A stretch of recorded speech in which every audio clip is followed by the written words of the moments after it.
Okay, so here we have another video. In this video, we're going to talk about data types. So data types in C are uh, what determine what kind of data you're going to store. So there's a couple of things with data types. First thing is you have to declare the data type, and there are many different data types in C, but the ones that you will get to work with initially, the meat and potatoes of your work will be a few different data types. So let's take this data type for instance. Let's say we have an age, okay, and we can set the age equal to 21. Now let's output that age, and we'll say age is in %D. So now we say age, and you will notice that when we run it, it outputs age is 21. So it took that value and it outputted it. Now, let's say we have something else, for example, a float. And the float is, let's say, hourly wage or something like that. So let's say that you make big money. You're a, a highly paid programmer, and now you're making, let's say something reasonable, let's say $50 an hour. Okay, because you got really good at C. Okay, well, we can't write dollar. We got to say something. But let's say, for example, that, you got a little small pay raise and they gave you an extra 50 cents. So you get 50 an hour. So now that is holding decimal portion of the wage. So how do you do that? How do you display that? So you say your wage is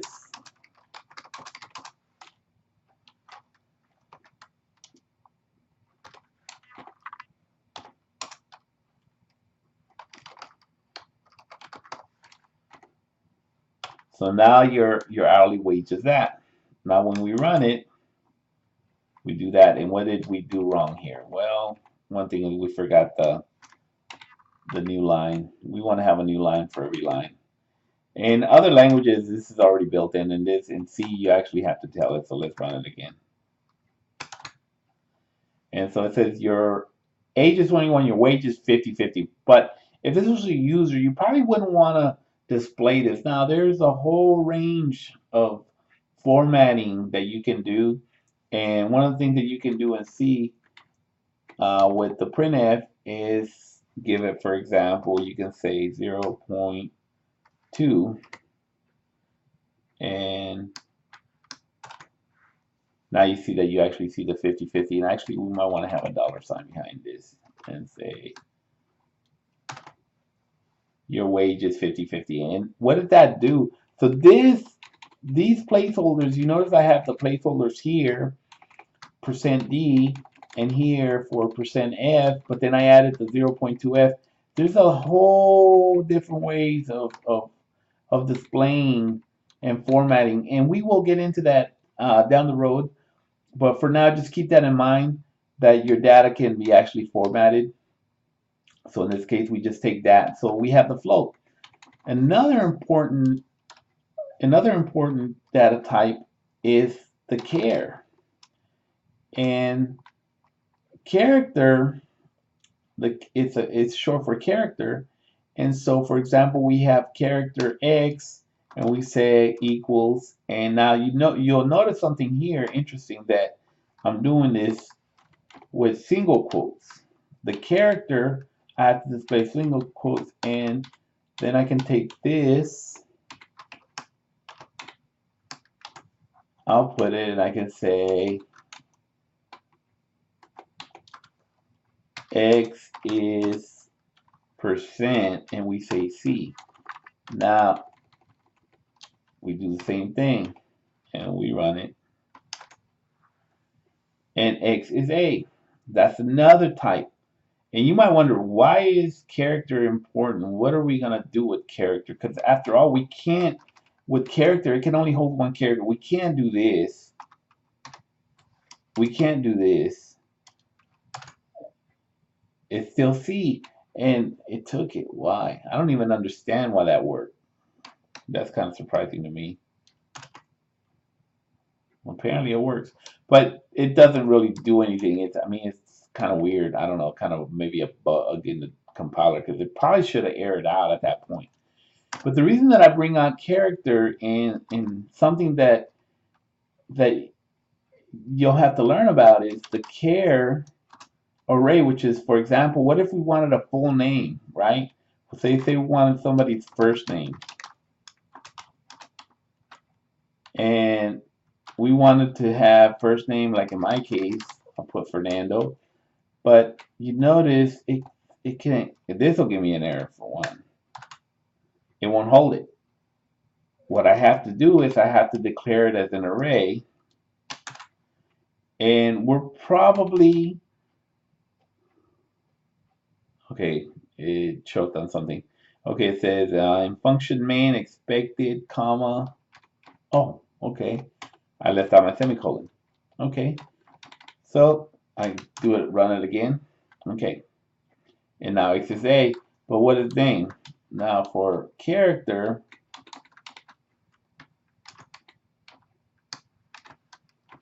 and we're gonna say first name is, oh, I already have that there. So I'll say S for string, and I'll say first name. And I run it, and I say first name is Fernando. Great. And you'll notice something interesting with this arrays.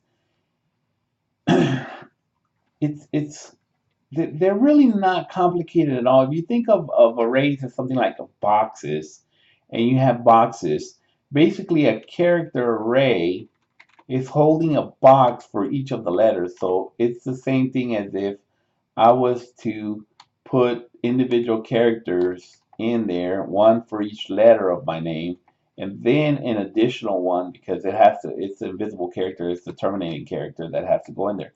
I could also declare my character array by saying, okay, I want to allocate 30 characters. This would also work. Or would this work? It's a character with five that can only hold 5 characters. So what happens? You see that it truncates it, and actually, some weird stuff can actually happen when you do that because it is actually overflowing, and I don't know that it always truncates. You may actually get garbage in there. So one safe way to do it is this way, and then whatever you put in there, whatever you initialize it. But see what happens when you do that. See, you can't do this, for example.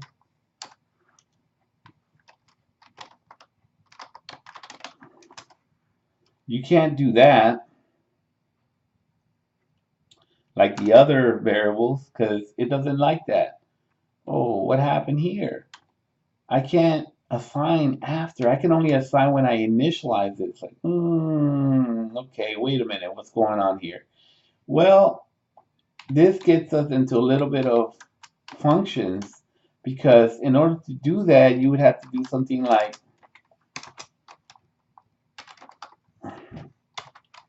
this, and you would have to then copy the name into it. I know, weird, huh? It's arrays are just a different thing that you have to work with. And so we'll come back to that though. If I run this, I don't know if I think I need a reference. And that's the other thing. I can't initialize it like this because it has to know the size. So I can say 30, and I think still won't run. Okay, it actually runs. So as you can see, I initialized it to 30. I have a fixed length of 30, and then I got to actually call a string copy to copy that name into it. That's the same thing as I do with the character assignments where I say x equals this or x equals that. But you can't do that with the character array because it's more complicated. It's a complex piece and you can't assign it the same way. Just keep that in mind, and we'll come back to that. But those are your data types. Now, I'm going to go a little bit over on this and say that these data types, when you have int and float and char and so on, what does that mean? Well, if you're working with whole numbers, things that you use, for example, for counting, um, things for choices, anything like that, you want to use whole numbers. And then they have different sizes. Your data types have different sizes. So they hold different amounts of data. So, for example, the character is shorter and it uses 1 byte, whereas the int uses 4 bytes, and the float, I believe it holds 4 bytes as well. There's also double for double precision, which will hold 8 bytes, and then there's of course another type called long. But like I said, this is what you will be working with for the most part. We can get more into data types down the road as you need them, but for now, just know that these are the main ones that you need to know. You know, you want to get an age, you got integers. You want to get something, with decimal points, you have float. You want to get something with characters, you got, char, which you may or may not use. And then for anything with strings, with actually full strings like names and labels, anything that you can think of, um, you will use a character array. So remember, we can assign here like that, and it would be fine. But we can't execute this down after assignment. Only during initialization can we assign it. So I'm not going to go too deep into arrays. Just know those are your main types. You will need them for the rest of your programs. So that's all about data types at this point. Um, well, not all, just all you need to know for now. One other thing about this is you notice that I'm naming my variables and I'm naming them and I'm saying, okay, what are the rules here? So the rules are C is case sensitive. Okay, so age is different than, for example, age. Okay, so, and typically with C you use camel notation. So you start all your variables with lowercase letter, and then, like for example, when I said hour wage, it should have been hourly. And of course, if I change it there, I have to change it everywhere that I have it.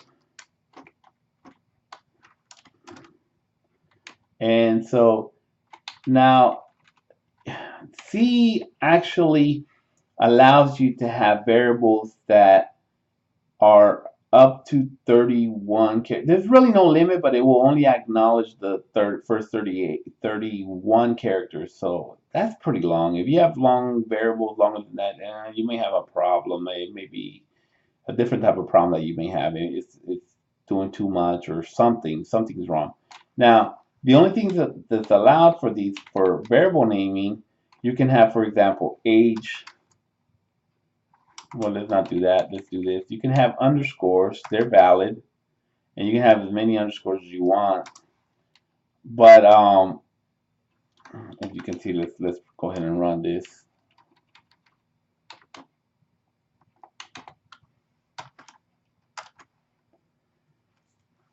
So you can see that it still works. Now, you can't do this. Now, other programming languages might let you do it, but you can't do this here. It's going to error out because it does not accept dashes. See, there you go. Does not accept dashes. So you can't use dashes. You can only use alphanumeric. You can use numbers. You just can't begin with a number. You can do hourly wage 1, for example, and that works. But you can't do, for example, 1. It can't begin with 1. It'll error out. You can't begin your variable names with numbers.